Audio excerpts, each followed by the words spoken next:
So this is where we left off a couple days ago. Was we were factoring quadratics, and quadratics, they always have a degree of 2. So I'm not sure if I informed you of that. They always have a degree of 2, and quadratics are special because it turns out that gravity, the equation for gravity is a quadratic, and gravity is like everywhere. I don't know if you guys realize that. Even on other planets, they have a different gravity, but it's also a quadratic formula, which is pretty cool. What's up, Natalie?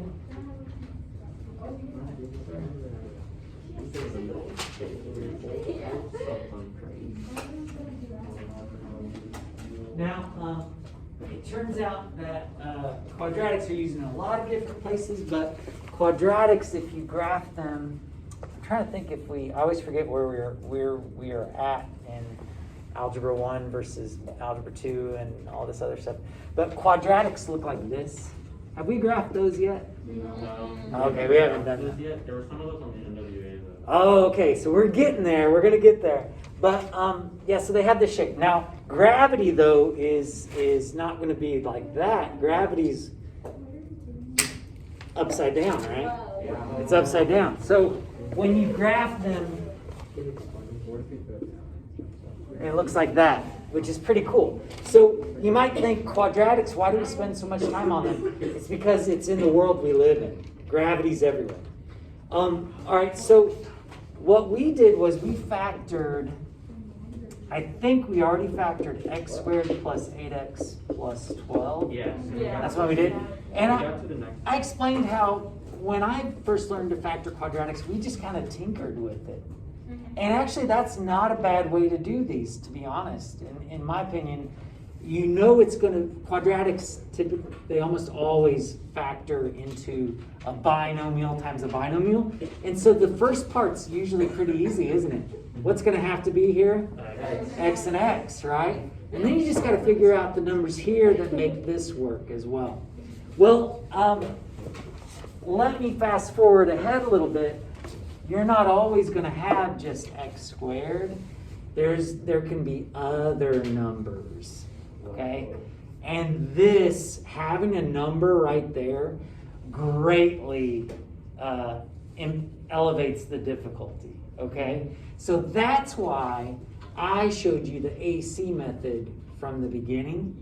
The AC method can be used for these, for all quadratics, okay? They can be used for all quadratics. And so that's why you may have been thinking, why are we doing the AC thing when I can factor this quickly? The reason why is because they get more complicated. Yeah? We didn't have any like that on homework. You're right. You're going to get there, though. You are going to get there. It's just not, we're just getting introduced to it. Yep. So, ladies and gentlemen, let's try, since we already did this one, what was the answer to this one? X plus 2 and X plus 2. Yeah. X plus 2. X plus 6. X plus 6. Let's try another one. Let's go n squared minus 5n plus 6. And so the AC method, what is A and C? 1 6. A is 1. C is 6. What is 1 times 6? 6. And then what's the next step? You come up with two numbers that multiply together to make 6, 6 and 1. but add together to make negative 5. 2 and negative 2 and negative 3, right? Okay, gotcha. We get 1 like that. If it's negative 2 and negative 3, that would multiply together to make a positive 6. And add together to make negative 5, wouldn't it? Now, I heard somebody say 1 and negative 6. Or wouldn't it actually have to be like negative 6? Negative 6 and 1. And 1? But does that multiply together to make a positive 6? No. It doesn't. It would add up to be the right thing, but if it doesn't also multiply, then no good, right? No good. So it's negative 2 and negative 3. What you're going to find is there's some patterns to this stuff. If this is positive and the middle term's negative, guess what? These are both going to have to be They're both gonna have to be negative. It's kind of cool how it works. Well, from there, you split up the middle term. So you rewrite the whole thing. You write n squared, but instead of writing minus 5n, what are you going to write? Minus 2n. Minus 2n minus 3n. And then what? Plus 6. The next step is to factor by grouping. Now, here's the thing about factoring by grouping. When you group the first term and the first two and the last two, you don't want to somehow make it a multiplication problem. So what I'm getting at is always when you have a minus sign in the middle, add the opposite. Always do that. Then incorporate your grouping symbols like so. What monomial can you factor out of this? An n. Leaves behind what? N minus 2. Now, the part of the reason I say to always do you always need to have a plus sign in here is because whenever there's a negative out front, I don't know if you guys have realized this, but whenever there's a negative out front, you always want to factor the negative out with everything else. So what can we factor out from 3 and 6? 3. A 3, but because it's negative, guess what we have to take out? A negative 3. And as long as you always make sure to factor out the negative, these will match like they should. So divide, you're going to get n. Divide, you're going to get minus 2. And we're almost done, aren't we? And this last step kind of weirds people out. You're just factoring out something. You're factoring out an n minus 2. Because this has an n minus 2, and this has an n minus 2. So what you're doing is you're factoring out the n minus 2, but then what's left over? And then negative 3n. N minus 3. And we're done. We're done. And again, ladies and gentlemen, because it was just a plain n squared, you could have been done right away, couldn't you? You could have. But we're getting the steps down so we know how to do more complicated ones. Yeah. So if on like the quiz, if we have a problem like that simple, do we get points taken off if we didn't do all those steps? No, you won't. You won't. Like we could just break it down to Yeah. n. I won't penalize you. Yep. But when we're practicing these in class, I need you to practice these steps. Because like I said, soon you're going to have to do it with all these steps. All right, let's do another one. How about I come around and check? Y squared plus 3y minus 10. Oh, hey, before you do this, always check first if you might be able to multiply or factor out a monomial first. Just kind of double check. Because if they all had a y, what could you do? You take out a y first, but they don't all have a y, do they? All right, raise your hand when you think you got this. Do we have to do the AC method? Yes, I want you to practice. On all our notes, I want you to do the AC method. On a quiz, if you want to shortcut it, you can shortcut it.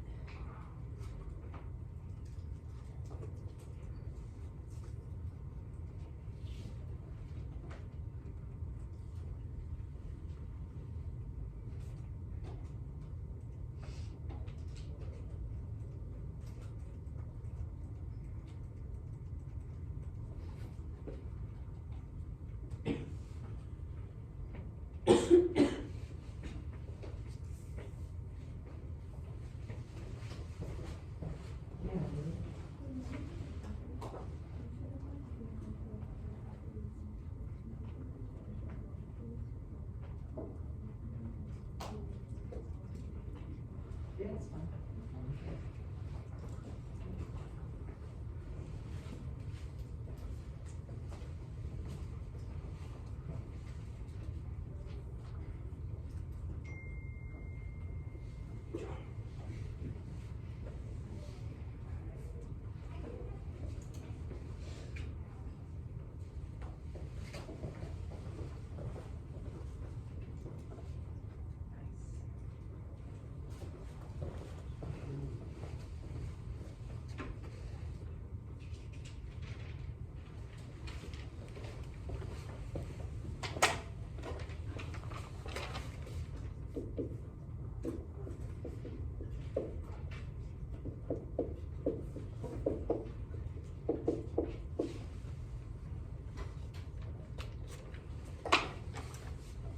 Hey, once I check you, go ahead and look at this next example, and because that's what we're going to explore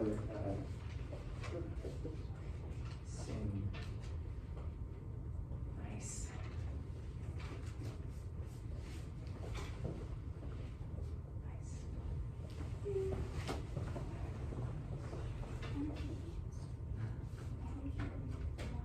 Oh, if you're dividing by -2, it's not going to be -10 right there.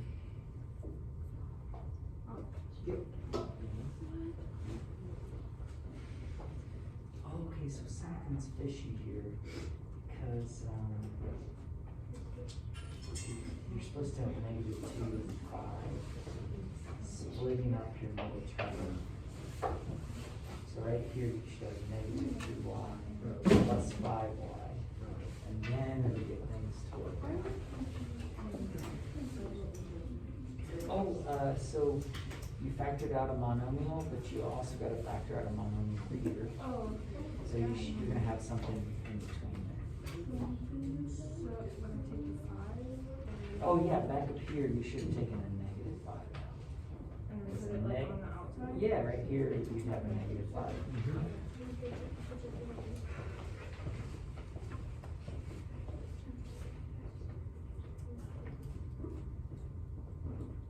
Okay, so or maybe no, we're good, we're good. Yeah, I like it, very good.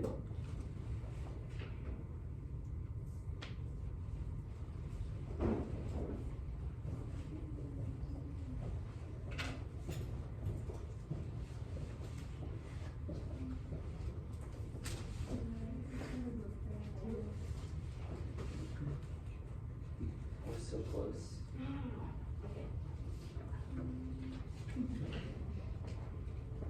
Oh.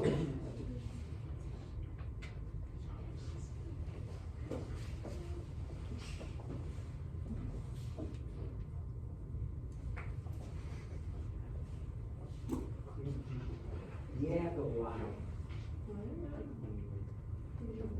Why is that easy? No, Emma, I'd like for you to do the AC method on these, so I know that you know how to do the AC method. You were doing the shortcut there.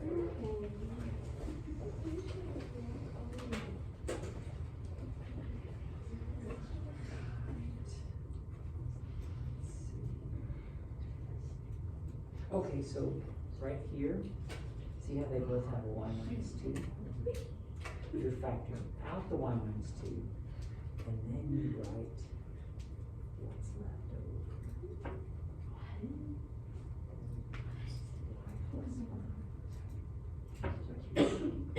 Yeah, see, take a look at this. On our last example, Wayne, the final step is if you have a common binomial, factor out the common binomial, bring it out front, and it's going to multiply with what's left over.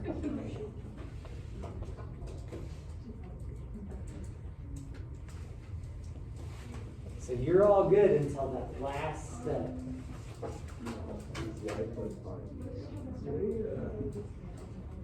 I'm just so confused still.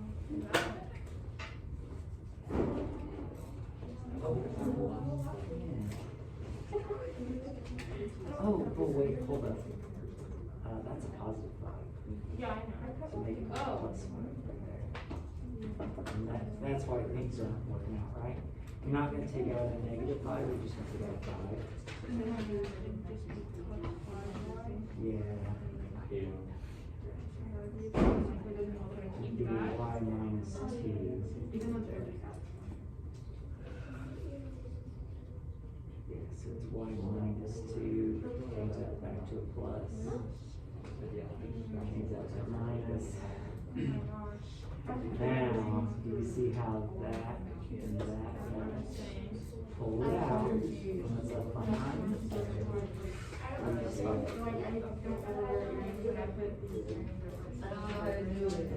Yeah, I don't know how to do like the AC method I'll just watch the video tonight. Oh, okay. I mean, you wrote an N instead of a Y, but that's not a big deal. So here's the thing, I'm not gonna let you slide. You gotta know they. I know the first, I don't know. Yeah, so you split up the middle term. Now what you do is you factor a monomial. Yeah, and this should have. So you're gonna take out a Y, and then you're gonna write what's up over it.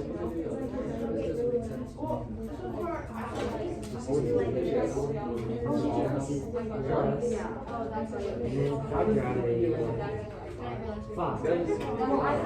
Oh, I got it. You have to put a 0. Now see how they both have a y minus 2? Factor out the y minus 2, and then what's left over? Plus 5. That's your missing mark. That's your missing mark right there. Are you gonna check the other point? Oh, no. Oh, okay.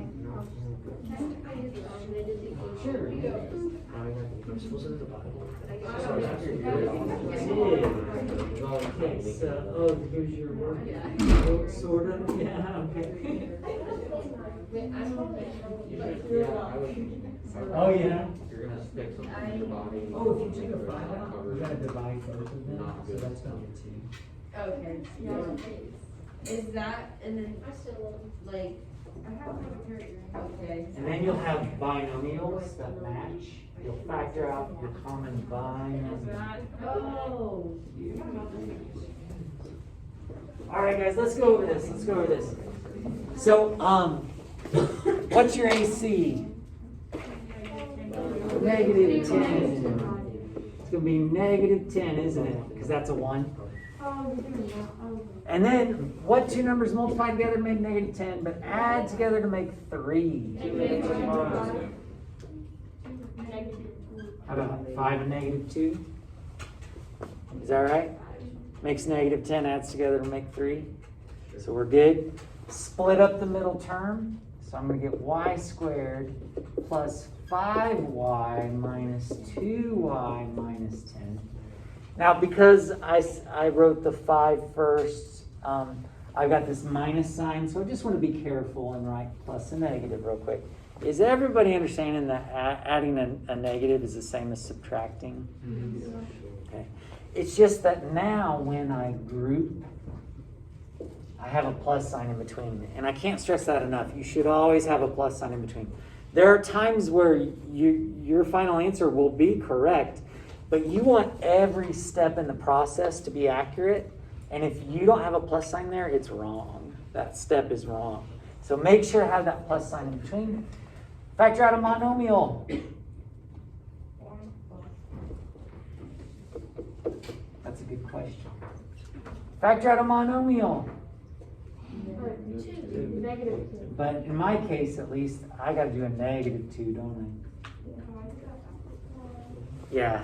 Yours might look a little different, right? And then what's left over when you divide? Y plus 5. And then from there, again, ladies and gentlemen, think of this as like, maybe it's like an X or something. This whole thing you can think of as like an X. This whole thing is the same thing. You think of it like an X. Do you see how if you had yx minus 2x, you could factor an x out? It's a monomial.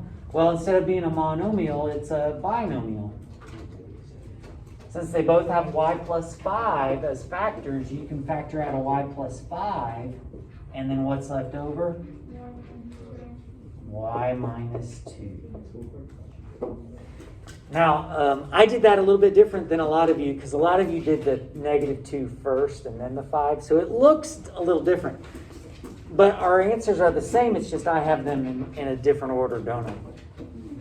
Okay, so now what's up is we need to remember that we can also use factoring to solve. We're going to factor to solve. Now, do I need to, tell me if I need to write this out. We can often use the zero product property to solve polynomial equations, right? The zero product property says that if you have multiple things multiplying and they're equal to what? 0, then you can set each one equal to 0. Is this equal to 0? No. That's your first step. First step is to get it equal to 0. Get equal to 0. How do I do that? Subtract 28, so we're going to get x squared minus 3x minus 28 equals 0. Now what do? You're at the common factor. We factor it. Poor people can't see the problem. We factor it. What's our AC? Negative 28. What's your numbers? Negative 7 and 4. See, so 4 and 7, and then a lot of times I write that down and then I think about what should be what. So because it's negative, it would be that, wouldn't it? No, it's negative 7. Oh, yeah, no, I'm backwards on it. Sorry, since it's negative, the bigger one's got to be the negative. And then we split up the middle term.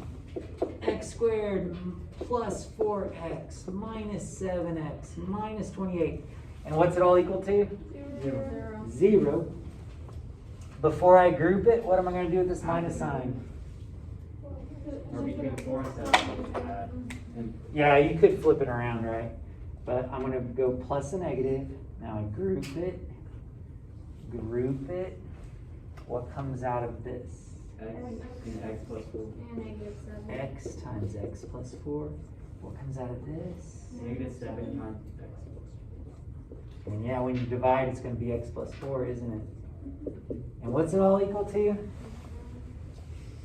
We're almost done factoring. Question?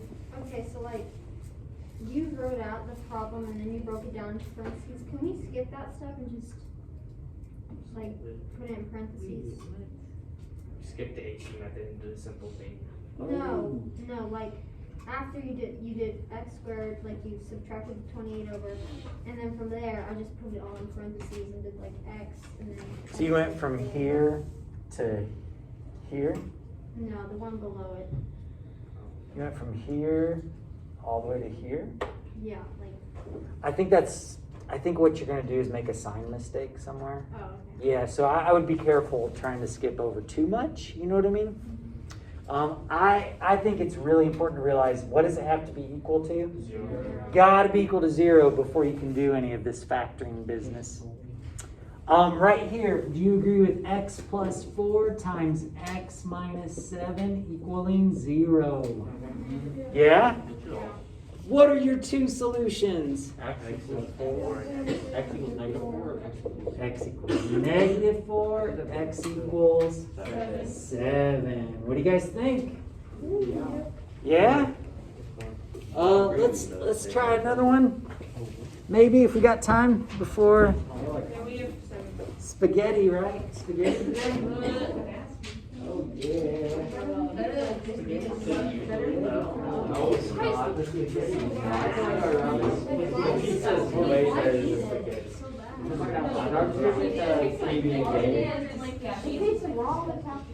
They better have the I'd rather have this again.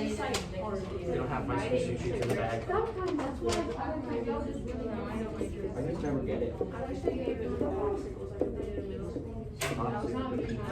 Yes, that was the best part, was the popsicles. Oh, did you guys ever have pudding pops? No. Oh man, you haven't lived.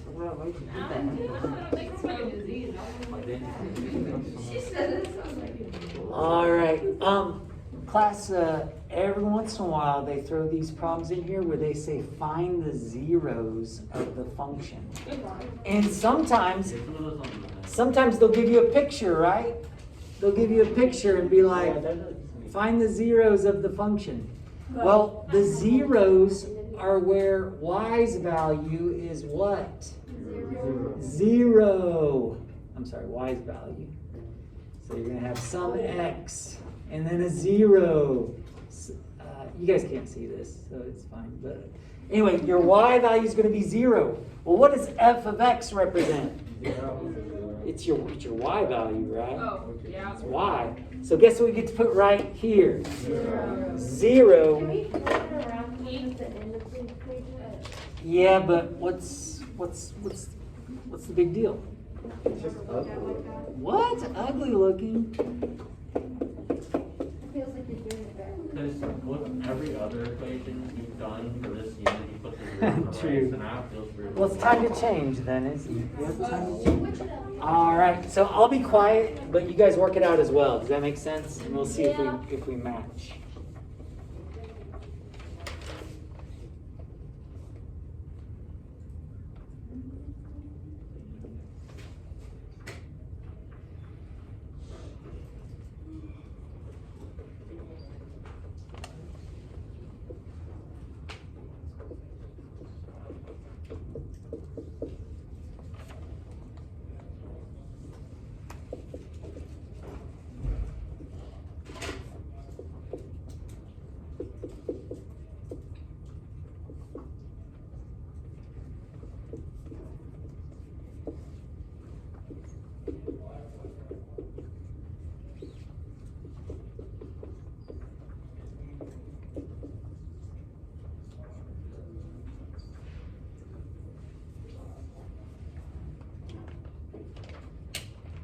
When you're done, check up here, make sure I did it right, okay?